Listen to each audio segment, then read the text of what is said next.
મોંઘવારીના જમાનામાં નેત્રંગ તાલુકાના મેડિયાણા ગામે આદિવાસી સમાજ દ્વારા મરણ પ્રસંગની સદીઓ જૂના રીતિરિવાજો બદલવામાં આવ્યા છે.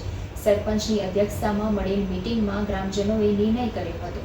હાલના જમાનામાં જન્મ સાથે મરણ પ્રસંગના રિવાજો ખર્ચાળ બન્યા છે, ત્યારે નેત્રંગ તાલુકામાં વસતા આદિવાસી સમાજમાં કેટલાક રીતિરિવાજોમાં ફેરફાર કરવામાં આવ્યો છે.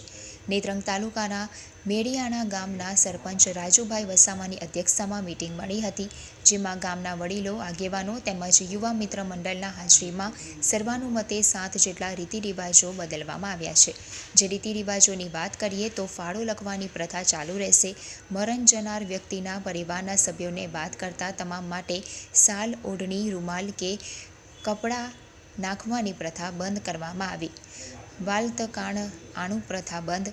12માના દિવસે ભેટ સોગાત પ્રથા બંધ. ફક્ત આવેલ તમામનું 10, 20 કે 50ના રોકડા અથવા ફૂલથી નમન કરવું. સવા મહિનો અને 40મું સદંતર બંધ. વર્ષીમાં 1 વર્ષ માટે 5 થી 10 વર્ષની પ્રથા બંધ. શ્રાદ્ધ હરાવવાનું માત્ર પરિવારજનના જ સભ્યોએ સાદું અને સરળ રીતે કરવાનું નક્કી કરવામાં આવ્યું.